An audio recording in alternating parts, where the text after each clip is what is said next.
पूरे देश में चर्चा है क्योंकि चुनाव 70% हो चुका है। 1 जून को आखिरी वोटिंग होनी है और फिर 4 जून को देश के सामने। साथ यहाँ पर मौजूद छात्रों का बहुत बहुत स्वागत जो आज सवाल जवाब करने वाले हैं क्योंकि हम 5वें चरण की वोटिंग पर चर्चा करने वाले हैं। कुल 49 यानी 49 सीटों पर वोटिंग होने वाली है और इसी के साथ जिन सीटों पर सबसे ज्यादा नजर रहेगी वो है उत्तर प्रदेश की सीटें, क्योंकि अगर 3 कैबिनेट मंत्री इस बार चुनावी मैदान में 5वें चरण में उतर रहे हैं। राजनाथ सिंह जो कि लखनऊ से लड़ रहे हैं, स्मृति ईरानी जो कि अमेठी की सीट से हैं, तो पीयूष गोयल केंद्रीय मंत्री जो कि नॉर्थ मुंबई से चुनावी मैदान में है। तो उत्तर प्रदेश से लेकर बिहार, बिहार से लेकर महाराष्ट्र, इन तमाम राज्यों में वोटिंग होने वाली है। 3-4 जो बड़ी सीटें हैं वीआईपी वो आपको बता देते हैं, उसके बाद चर्चा की शुरुआत करेंगे, सवाल लेंगे तो छात्र पूछेंगे नेताओं से। अगर लखनऊ से राजनाथ सिंह है तो अमेठी से स्मृति ईरानी है, लेकिन नजर उस सीट पर भी है जिसकी चर्चा सबसे ज्यादा हुई, रायबरेली, जहां से राहुल गांधी चुनावी मैदान में उतर रहे हैं, वहां भी वोटिंग होने वाली है। पहुंचिए महाराष्ट्र, जहां पर बहुत सारी हाई प्रोफाइल सीट्स, अगर कल्याण से मुख्यमंत्री एकनाथ शिंदे के बेटे श्रीकांत शिंदे चुनावी मैदान में है, तो नॉर्थ मुंबई से वाणिज्य मंत्री पीयूष गोयल, वहीं नॉर्थ सेंट्रल मुंबई में आ जाइए तो उज्जवल निकम जिन्होंने कसाब को उसके अंजाम तक पहुंचाया था, वो चुनावी मैदान में है। पहुंचिए बिहार, सारण वाली सीट से राजीव प्रताप रूडी बनाम रोहिणी आचार्य लालू प्रसाद यादव की बेटी की जंग है। तो बहुत ही हाई प्रोफाइल और दिलचस्प सीटें हैं जिस पर इस बार वोटिंग होने वाली है। 5th फेज में किसका पलड़ा भारी, किसका कमजोर, इन सब पर चर्चा करेंगे।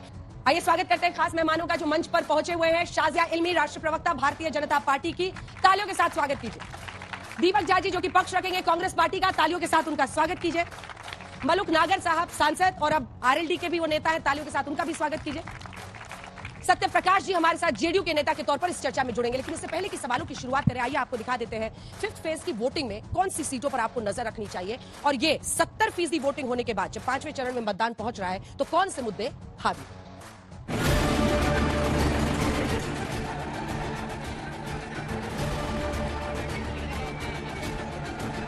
अब तक 4 चरण और 379 सीटों पर मतदान पूरा। अभी तक के इस समीकरण में सोमवार को बदलाव हो जाएगा जब 8 राज्यों और केंद्र शासित प्रदेशों के 49 सीटों पर वोटिंग होगी। 5वें दौर के रण में चुनाव में खड़ा हर किरदार जीत का प्रण ले रहा है। 5वां दौर इसलिए भी अहम है क्योंकि इसमें उत्तर प्रदेश की 14 और महाराष्ट्र की हाई प्रोफाइल 13 सीटें भी शामिल है, जिनमें मुंबई की 6 वीआईपी सीटें भी है। 5वें दौर में साख की लड़ाई है, वर्चस्व की लड़ाई है, इज्जत की लड़ाई है और विचारधारा की लड़ाई है। 20 मई को अमेठी में बीजेपी की स्मृति ईरानी बनाम किशोरीलाल शर्मा की जंग है। रायबरेली में कांग्रेस के राहुल गांधी बनाम बीजेपी के दिनेश प्रताप सिंह में फाइट है। लखनऊ में रक्षा मंत्री राजनाथ सिंह के सामने समाजवादी पार्टी के रविदास मेहरोत्रा और बीएसपी के मोहम्मद सरवर मलिक मैदान में हैं। वहीं मुंबई नॉर्थ सीट पर बीजेपी की ओर से केंद्रीय मंत्री पीयूष गोयल के खिलाफ कांग्रेस के भूषण पाटिल मैदान में है। राहुल गांधी को बहुत ज्यादा भ्रम हो गया है। राहुल गांधी भ्रम में जी रहे हैं। रायबरेली से भी वो चुनाव बुरी तरह हारेंगे। उनको ये भ्रम हो गया है कि वो मोदी जी को जो चाहे वो बुलवा लेंगे। अरे उनको कोई गंभीरता से नहीं लेता और वो खुद भी अपने आप को गंभीरता से राहुल गांधी नहीं लेते हैं। 369 सीटों के चुनाव हो चुके हैं और कल 49 सीटों में चुनाव होने वाले हैं। अब तो तय हो गया है कि 4 तारीख को ये निवर्तमान प्रधानमंत्री बनेंगे और इंडिया जनबंधन की सरकार बनेगी। स्पष्ट और निर्णायक बहुमत जरूर मिलेगा। 4 दौर के मतदान में कितनी वोटिंग हुई है ये भी हम आपको बता देते हैं। पहले दौर में 66.14%, दूसरे चरण में 66.71%, तीसरे दौर में 65.68% और चौथे चरण में 66.95% मतदान हुआ है। यानी अब तक औसत 66% से कुछ ज्यादा ही वोटिंग हुई है। अब नजर 5वें दौर पर है और उम्मीद है कि मतदान का आंकड़ा कुछ बढ़ेगा। अब तक देश के कुल 45 करोड़ वोटर अपने मताधिकार का इस्तेमाल कर चुके हैं। विपक्ष के नेता दावा कर रहे हैं कि पिछले 4 दौर में बीजेपी का सफाया हो चुका है। 4 चरणों में बीजेपी चारों खाने चित हो चुकी है, उनका सफाया हो चुका है। जनता का गुस्सा बढ़ता चला जा रहा है। 7वें चरण तक जनता का गुस्सा 7वें आसान पे होगा और भारतीय जनता पार्टी को हटाने का काम करेंगे। 5वें दौर के मतदान में सारण में बीजेपी के राजीव प्रताप रूडी और लालू प्रसाद यादव की बेटी रोहिणी आचार्य के बीच दिलचस्प टक्कर है। जम्मू कश्मीर के बारामूला में भी सोमवार को फैसला हो जाएगा, जहां उमर अब्दुल्ला नेशनल कॉन्फ्रेंस की ओर से मैदान में है। 5वें दौर के बाद 115 सीटों पर वोटिंग बाकी रह जाएगी, लिहाजा हर पक्ष 5वें दौर के लिए पूरा जोर लगा रहा है। आखिरी चरणों पर दम लगेगा तभी सत्ता की ओर दावा मजबूत होगा। आज तक ब्यूरो।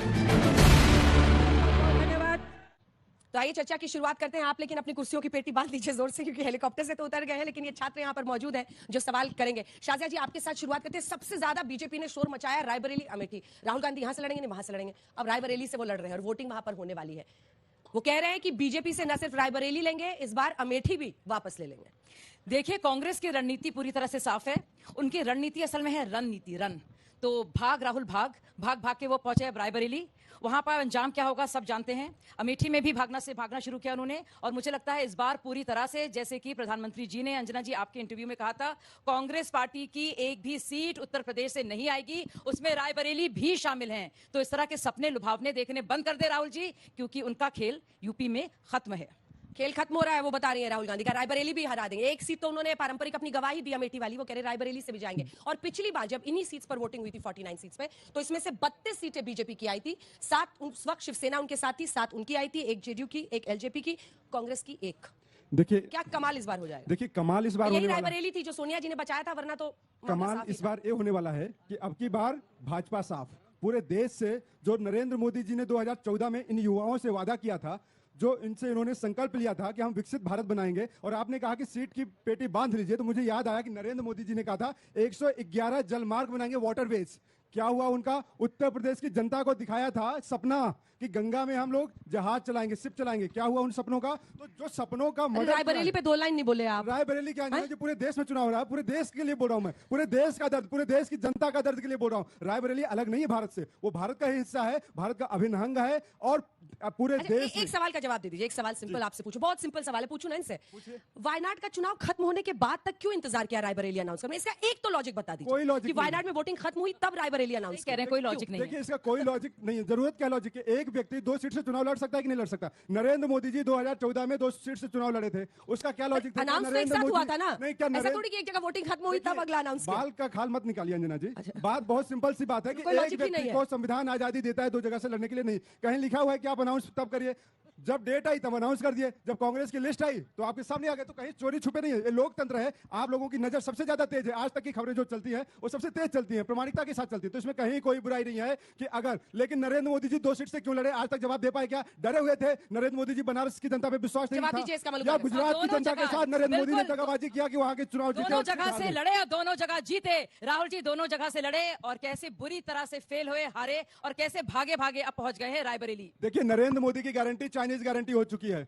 वादे बहुत, लुभावने बहुत, लेकिन टाए टाए फिस। तो भाजपा साफ हो चुकी है। मैं वही बता रहा हूं, फिर से बोल रहा हूं कि नरेंद्र मोदी जी ने जितनी भी गारंटी दी थी, चाहे वाटरवेज, चाहे अच्छे थे, चाहे महंगाई, चाहे मणिपुर, सब कुछ साफ कर दिया इन्होंने। महिलाओं के नाम पे तो दही जम जाती है इनकी जवान पे, तो और क्या बोलेंगे? स्वाति मालीवाल पर आप बोलिए। एक सेकंड स्वाति मालीवाल पर आप बोलिए। स्वाति मालीवाल के लिए हमारी नेता प्रियंका गांधी जी ने भी कहा कि हम महिलाओं के साथ खड़े हैं। जो भी अत्याचारी है, पुलिस उस पर निष्पक्ष कार्रवाई करे और दोषी को कड़ी से कड़ी कार्रवाई होनी चाहिए। इतना प्रियंका गांधी जी ने कहा है कि अंदरूनी मामला है, महिलाओं का सम्मान आम आदमी चाहिए, पार्टी और के मैं नेता महिलाओं के आपस सम्मान में के तय साथ खड़ा हूँ। करें। अंजना जी, प्रियंका लेकिन गांधी भाजपा ने प्रवक्ता कहा को रोकिए और भाजपा प्रवक्ता से पूछिए कि प्रज्वल रेवन्ना को इन्होंने जाने क्यों दिया? ब्रजभूषण शरण सिंह के बेटे को टिकट क्यों दे दिया? और वो आज तो आपकी खबर थी, आज तक कह रहा है कि मैं अब खुला सांड हो गया हूं। ये भाजपा का नेता ऐसा बोल रहा है। तो इनके यहाँ इन भाषाओं को देख लीजिए कि क्या है, किस तरह की भाषा इस्तेमाल करते हैं। जवाब दूं?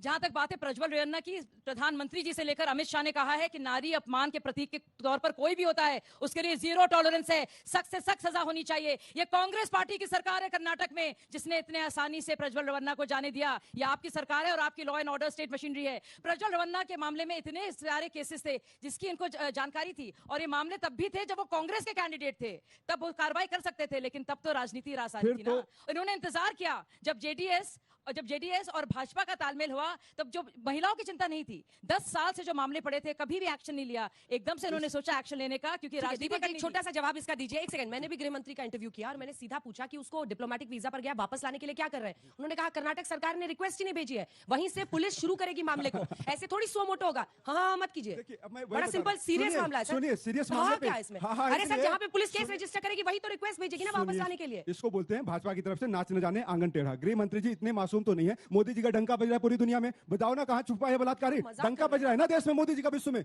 बताओ, आप डिप्लोमेसी का इस्तेमाल करिए। कहाँ गया? कितनी फ्लाइट करती है? सारा का सारा डेटा रिकॉर्ड आपके पास है। बुला लेते ना उस चोर मोदी को, नीरव मोदी को तो आप ला नहीं पाए, ललित मोदी को तो आप ला नहीं पाए, और बात करते हैं। और दूसरी बात, जब इन्होंने कहा कांग्रेस के साथ रिश्ता था जेडीएस का, तब सरकार इनकी थी कर्नाटक में, तब इनको क्यों नहीं पता था भाई? तो इसलिए गुड़ खाए और गुलगुला से परहेज मत करिए। ठीक है, उनको भी बोल लें। देखिए, कानूनी प्रक्रिया की एक व्यवस्था है।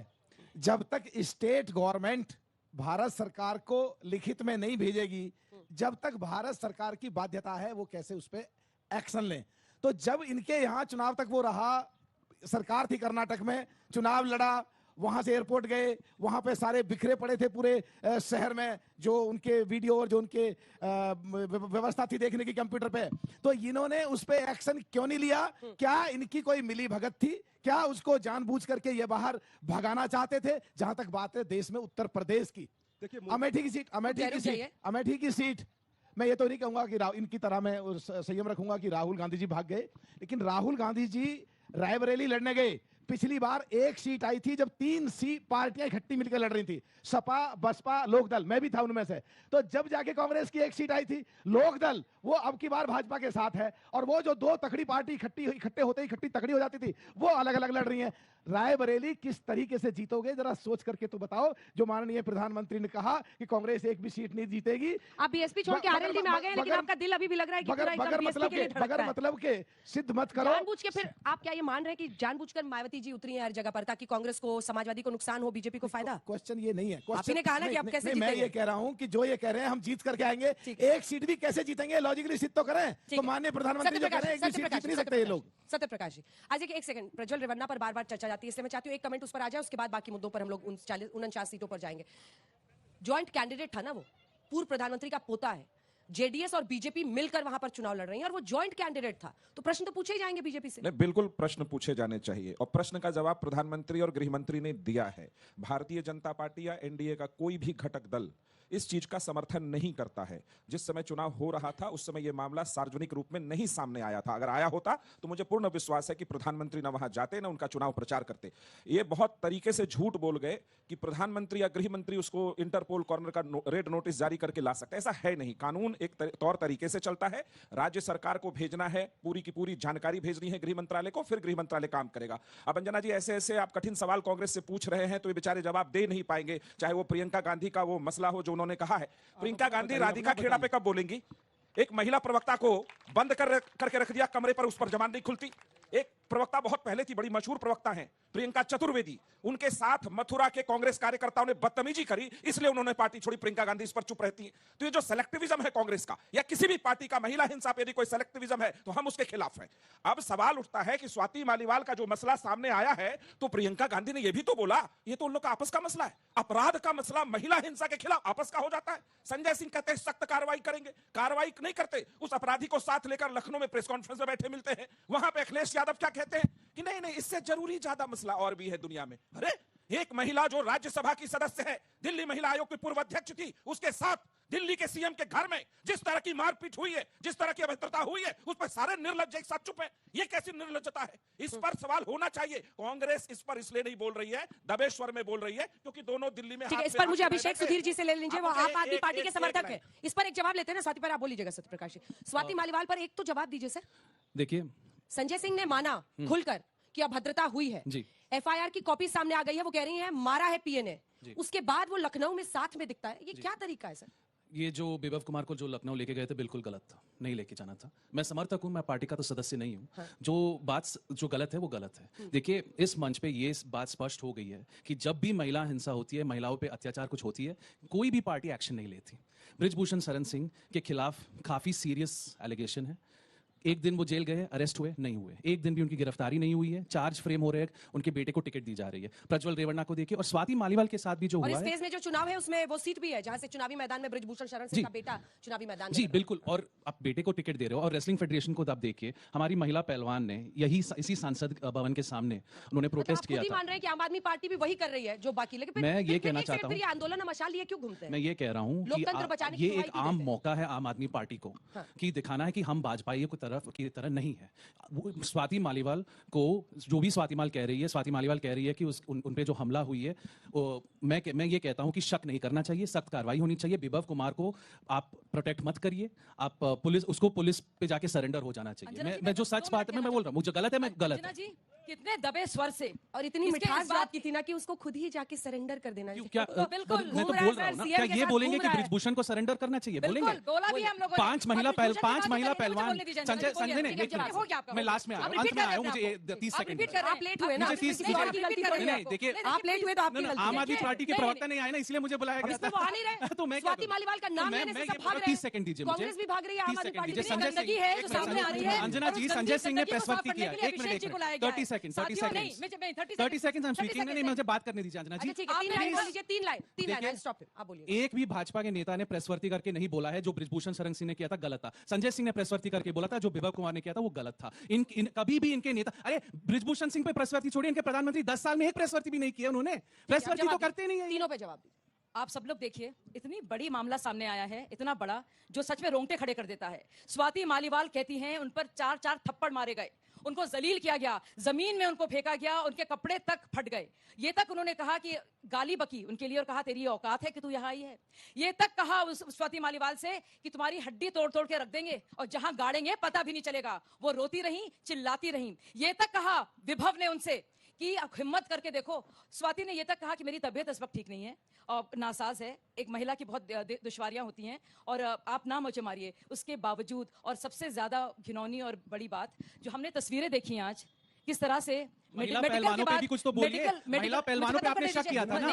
महिला पहलवानों पे कुछ बताइए। क्या आप उनके भाषा आप बोला, हम लोगों ने भी बोला, आप विश्वास करते हैं वो जो कह रहे हैं बृजभूषण सिंह ने जो किया? देखिए बात को कैसे पलट रहे हैं, कैसे भाग रहे हैं। ये पलट, मैं मांग रहा हूँ कि स्वाति के साथ हुआ गलत हुआ, या रेसलर्स के साथ हुआ गलत हुआ है। मैं मान रहा हूँ जो उसके साथ हुआ गलत हुआ है। आप बृजभूषण सिंह की गलती मानिए, आप बृजभूषण सिंह की गलती आप मानिए। गली से कट रहे हैं ना, बृजभूषण का नाम भी नहीं आता है, बृजभूषण का नाम भी नहीं लेंगे, नाम भी नहीं लेंगे। किसी भी लेडीज, किसी भी लड़की के साथ ऐसा नहीं होना चाहिए। बृजभूषण का नाम लीजिए। एक चीज इसमें, एक चीज खास बात है, बृजभूषण सिंह को कंडेम करिए आप। एमपी है वो राज्यसभा की, और एमपी और वो लोकसभा के एमपी है जो लड़कियों के साथ अत्याचार कर रहे हैं, बारे में किसी भी अधिकारी को ट्रेनिंग में जो सिखाया जाता है कि खड़े होकर मिलना है, उसको इज्जत देनी है, और वो अधिकारी बेइज्जत करे, मारपीट करे, तुरंत उसको अरेस्ट करना चाहिए और तुरंत सख्त सजा मिलनी चाहिए। मैं इतना कहूंगा, बृजभूषण के मसले में जब वो मसला सामने आया था, अनुराग ठाकुर जी ने उसकी एक बैठक बुलाई, सुप्रीम कोर्ट के नेतृत्व में उसने आदेश किया इसकी जांच की जाए, और जांच हुई। आज एफआईआर है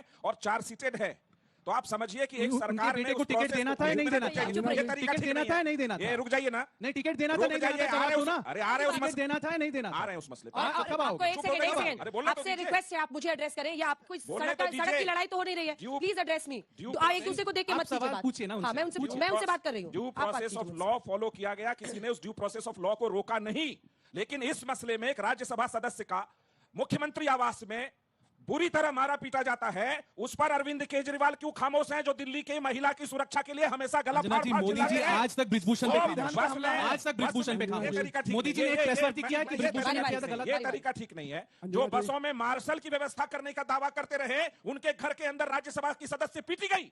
और प्रधानमंत्री खामोश है तो उसकी भी बात करिए ना। एफआईआर की कॉपी मिल जाए, पढ़िएगा। प्रधानमंत्री खामोश है, उसकी भी बात करिए। आप बदतमीज आदमी है। आपके प्रधानमंत्री जो खामोश है उस पे आप बात के बीच में बोल नहीं रहा था मैं। आप देखिए हमला कर रहे हैं, सारे बीच में नहीं बोल रहे हैं। देखिए ना प्लीज मिस्टर सुदीप, आपके बीच में कोई नहीं बोल रहा ना, सबके पास मुंह है, माइक भी है। मेरा कहना क्या है, दिमाग लगा रहे होंगे, क्यों नहीं बोलना है? क्योंकि उनका नाम सत्यप्रकाश नहीं है, आपका भी नहीं है। So please wait for your turn sir. मेरा कहना है कि जब जानकारी थी केजरीवाल जी को, तो उसको प्रेस कॉन्फ्रेंस में लेके क्यों गए? अब तक उसको अपने टीम से हटाया क्यों नहीं? यह साबित करता है कि केजरीवाल का दोहरा मानदंड है और स्वाति मालीवाल के मसले में कोई बहुत बड़ा घालमेल है। आखिर क्या वजह है कि घर पर मारा गया उसको? कुछ न कुछ ऐसा राज छिपा है उस मसले में, जो स्वाति मालीवाल और जब विभव गिरफ्तार होंगे तो पता चलेगा कि मसला क्या है। महिला हिंसा पर पूरा देश एक खड़ा होना चाहिए। एक बात बोलूंगा, सूप बोले तो बोले, चलने क्या बोले, जिसमें 72 क्षेत्र पूरा देश शर्मिंदा था जिस दिन विधानसभा में इनके नेता नीतीश कुमार जी ने हमारे नेता ने माफी मांगा, सर झुकाकर बयान दिया। हमारे नेता ने सर झुकाकर माफी मांगा। बीच में मत बोलिए, हमारे नेता ने सर झुकाकर माफी मांगा। कुछ सवाल एमपी के साथ मेरा सवाल दीपक झा से है, कांग्रेस के। आपने अभी बोला कि हर महिला को ना, जो सीनियर महिला होगी उनको 1 लाख रुपए मिलेगा साल का, तो आप ना कैसे देंगे? मतलब कुछ क्या स्ट्रेटेजी है? कुछ भी फेंक दिया, जो मन में आया वही बोल दिया, क्या स्ट्रेटेजी है? चुनाव पे लाए हो भैया, अब बढ़िया का सवाल, बहुत अच्छा काम किए हो। फेंकने का काम तो मोदी जी करते हैं। 1 लाख कहाँ से देंगे? और ये सारे शिक्षित युवाओं को भी दे रहे हैं 1 लाख। शिक्षित युवाओं को पता करना चाहिए कि जब देश आजाद हुआ था उस समय का बजट कितना था, आपको याद है? और आज देश का बजट और सवाल का सवाल जवाब सवाल मैं इनको बता रहा हूँ कि अगर उस वक्त हमारी चिंता हो रही है क्या? गोल गोल घुमा करना उनके सामने, तुमको डांटेंगे। कहाँ से देंगे? गोल गोल घुमा। मैं देश का युवा हूँ, चिंता तो होगी। क्या चिंता हो रही है तुम? क्या है ना, हम जिसको भी वोट दे वो हमारे लिए क्या करेंगे? या कुछ भी वादा कर दिया, कुछ भी मैनिफेस्टो लिया, पूरा करेंगे नहीं करेंगे? इसका जवाब है, मैं बताता हूं, जो मैन्युफैक्चरिंग जीडीपी था जब मनमोहन सिंह देश को छोड़ के गए थे तब 17% था, और उनका लक्ष्य था। मैं बता रहा हूं ना आपको। और अभी मोदी जी कहते थे कि हम हर आदमी को रोजगार देंगे, 2 करोड़ रोजगार देंगे। जीडीपी उनका 25% कम हो गया, 17 का 25%, लगभग 13% आ गया है। और हम लोग रोजगार पैदा करेंगे, काम पैदा करेंगे, महंगाई कम करेंगे और लोगों को धनवान बनाएंगे।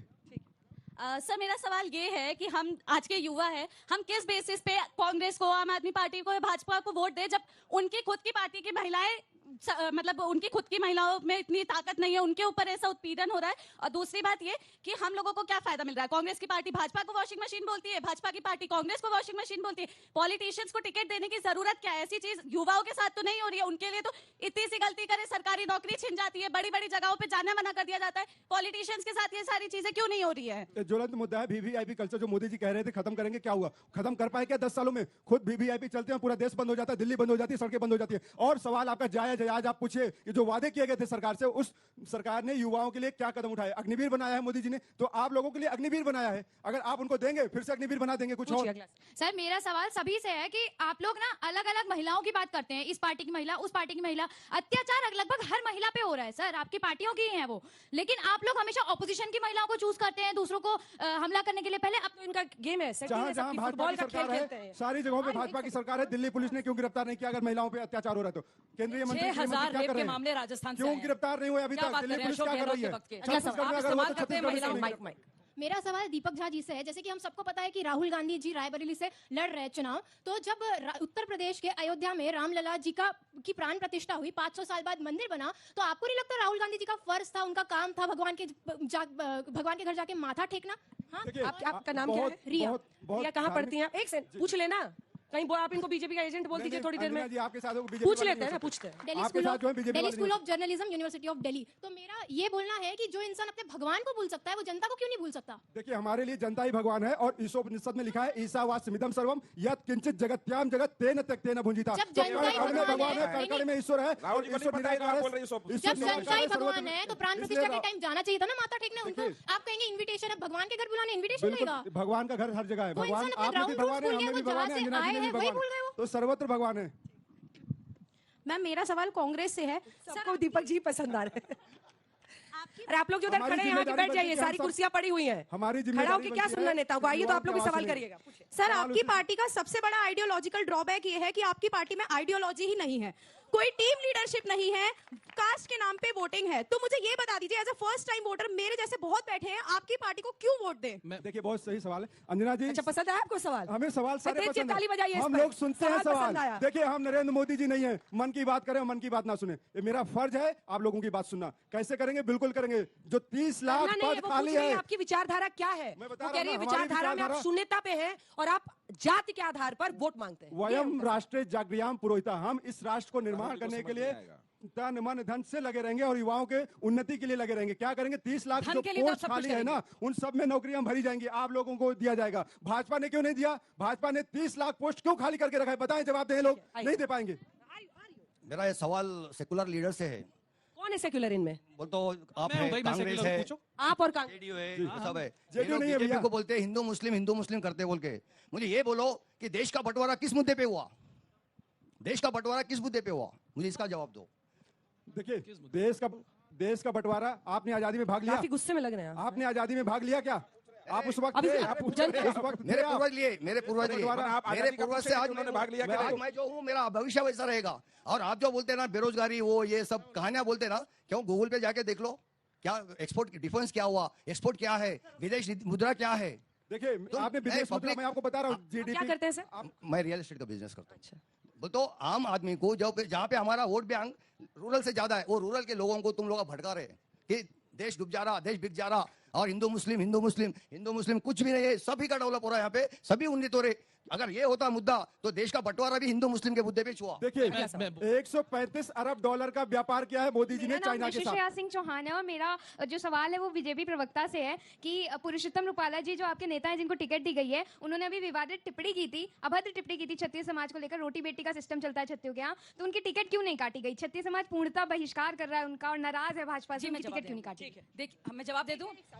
मेरा क्वेश्चन दीपक झा सर से है कि आप बोल रहे हो कि हम आएंगे तो रोजगार पैदा करेंगे। सर 70 साल तक क्या कर रहे थे?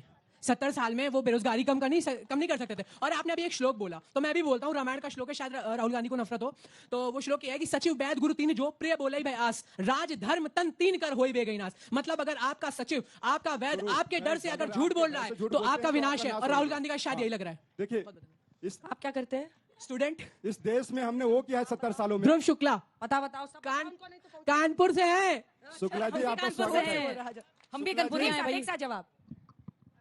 नमस्कार सर, मेरा सवाल कांग्रेस से है कि अगर कांग्रेस की सरकार बनती है तो आपको दिक्कत होती है कि नहीं? 10 साल बाद भी सब आप ही से सवाल पूछ रहे हैं। अंजना जी आप भी सवाल हमसे ही पूछती हैं। कि अगर कांग्रेस की सरकार बनती है तो आप पुरानी पेंशन बहाल कराएंगे या नहीं? आप अपने मैनिफेस्टो में पुरानी पेंशन का मुद्दा रखेंगे या नहीं रखेंगे? जी जी मैं जवाब देती हूँ। मेरा सवाल आम आदमी पार्टी और कांग्रेस दोनों से है कि इतना कॉन्फिडेंस कहां से आता है वुमेन सेफ्टी पे वोट मांगने का, जब आप अपने ही दोनों महिला कार्यकर्ताओं को सशक्त नहीं कर सकते, कि उनके साथ इतनी दुर्व्यवहार करके उनको पार्टी से जाने का मौका देते हैं कि वो निकल जाए पार्टी से। राधिका खेड़ा और स्वाति मालिवाल। मैं बीजेपी से पूछना चाहता हूं कि जब डबल इंजन की सरकार बिहार में है, दुर्भाग्य हम बिहारी होने के दुर्भाग्य इस बात की है कि आज तक रेलवे का स्थिति देखेंगे, मैडम खुद बिहार से हैं, जो पैसेंजर है जो एसी है उसमें लोग बैठ के मतलब जी कैपेसिटी है उसके 50% लोग उससे जाते हैं, लेकिन सरकार का कोई अटेंशन नहीं है। डबल इंजन की सरकार है लेकिन बिहार में बाहर है। अब मैडम खुद बिहार से है, शायद इस चीज को उठाएं। कितना बार बताओगे? सब सुन लिए। हम लोग डेली सफर करते हैं, एसी का हाल बहुत खराब है। मैम जेडीयू के प्रशासन में जनता सिर्फ यही उम्मीद करती थी कि हमें न्याय मिलेगा। यहाँ बिहार की एक माता जी खड़ी हैं, इनकी जमीन को कब्जा कर लिया गया। सॉरी मैम, इनकी जमीन को कब्जा कर लिया गया और जब ये आवाज उठाने के लिए जाती है प्रशासन के पास तो वो सुनवाई नहीं करता है, उल्टा इनकी घर की महिलाओं के शोषण होता है। हमारा जमीन हरि सिंह ने 27 दूर कहाँ पे है? बिहार। बिहार में कहाँ? गोपालगंज जिला पड़ता है जगिरा। हाँ वहाँ पर। सत्यप्रकाश जी आप इनसे मिलिए शो के बाद। कुछ हमारा हस्बैंड नहीं है, हमारा हमारा एम्स में इलाज चलता है। हम 6 महीने से अनाज नहीं खाती हूँ और वो फैन आ गया है तो फैन नया टाट लगा दिया।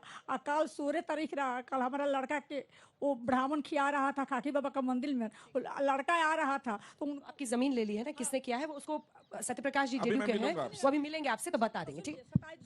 तो वो मारपीट करता है, धमकी देता है। कल हमारा नाते ने वो 16 साल के वहाँ पर खाना बनाने की छोड़ती हैं, वो अंजू देवी ने चूड़ी हला दिया है। हरि सिंह उसका सपोर्ट में राघव जी है, गुड्डू सिंह है, उसके बाद में रमनरेश सिंह है, ये लोग सब आदमी मैंने मिल के। ठीक है मैम, मैं इंश्योर करूंगी कि शो के बाद आप उनसे मिलिएगा सत्यप्रकाश जी से। अजय हम आपसे मिलेंगे, आपका पूरा लेके जाएंगे। छोटा छोटा सवाल। हाँ, कांग्रेस जो है लोकतंत्र की बात करती है तो राहुल गांधी ये वेल्थ सर्वे करके इक्वल डिस्ट्रीब्यूट करके कम्युनिस्ट वाली बातें क्यों करती है फिर? सर मेरा सवाल आप सभी लोगों से है कि आप लोग जो वादे करते हैं इलेक्शन के वक्त में, तो इस बात की क्या गारंटी कि उन वादों को पूरा किया जाएगा? क्या कोई प्रॉपर डॉक्यूमेंटेशन है कि अगर किए हुए वादे ना निभाए जाए तो उस पर एक्शन हो? नमस्कार सर, मेरा नाम वंशिका खोबे है। सर एनडीएमसी के जो वर्कर्स है आरएमआर को अभी पक्का किया है 2023 में, और टीएमआर को पक्का क्यों नहीं किया जा रहा है? 2005 से अब 2023 आ गया। चलिए अब सवालों की शुरुआत करते हैं करके। जी सबसे पहले तो मैं आपका जवाब दूंगी। स्वाति नाम है आपका, श्वेता। पुरुषोत्तम रूपाला जी ने जो बयान दिया है उसके बाद उन्होंने 7 बार लिखित तौर पर और बयानी तौर पर उसका जवाब दिया है। इसके लिए उन्होंने बाकायदा माफी मांगी है और खुद प्रधानमंत्री जी ने इसका स्पष्टीकरण किया है। राहुल गांधी सबसे प्रिय, सबसे ज्यादा सवाल उन्हीं पे थे। नहीं, राहुल गांधी इस देश के भविष्य हैं और राहुल गांधी इस देश के युवाओं के उम्मीद हैं, क्योंकि मोदी जी से अब कहते हैं कि मैं मंदिर पे बात नहीं करूंगा, मैं धर्म पे वोट नहीं मांगूंगा, मैं हिंदू मुसलमान नहीं करूंगा। मैं वही बता रहा हूँ, काला धन नरेंद्र मोदी जी को पता है कहाँ पे है, अडानी के घर में सबको पता है। नरेंद्र मोदी जी लेकिन काला धन पे कार्रवाई नहीं करेंगे। अरे टेम्पो से जा रहा था, रास्ते में रोक लेते अंजना जी, ईडी भेज देते, सीबीआई भेज देते। राधिका खेड़ा आपकी पार्टी की प्रवक्ता है, उस पर किसकी अकाउंटेबिलिटी है? छत्तीसगढ़ पुलिस निष्पक्ष जांच करे, भाजपा की सरकार है, जो भी आरोपी है उसको जेल में डाले।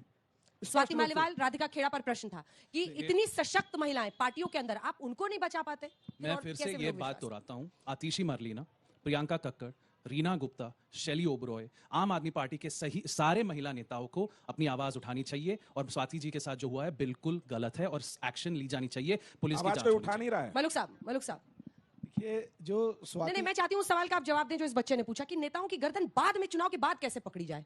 सब वादे तो खूब कर देते हैं, एक नौकरी ये कर देंगे वो कर देंगे, उनके गले को कैसे पकड़ा जाए चुनाव के बाद?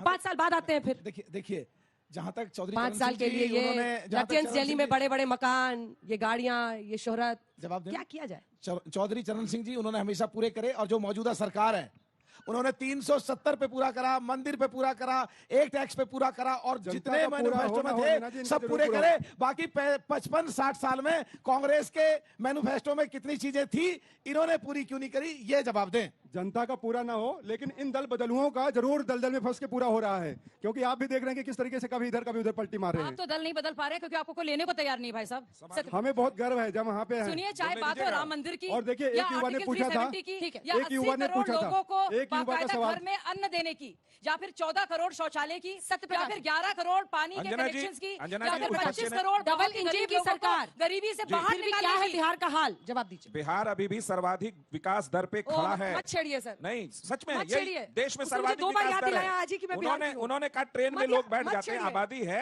संसाधन की कमी है, ये मान सकता हूँ। मैं कहना क्या चाहता था कि उन्होंने एक सवाल उठाया कि नेता की गर्दन कैसे पकड़े। समाजवादी आंदोलन में जयप्रकाश नारायण ने कहा था राइट टू रिकॉल। अब सवाल है, सत्य है लेकिन काम पूरी भाषा सत्य है। दीपक जी थोड़ा सभ्यता दिखाइए, आप इस बात को समझिए। आपके साथ नहीं दिखा सकते ना। जिस देश में शौचालय तक का इंतजाम नहीं था, जिस देश के गरीबों का बैंक में खाता नहीं खुलता था, 55 करोड़ खाता खुला।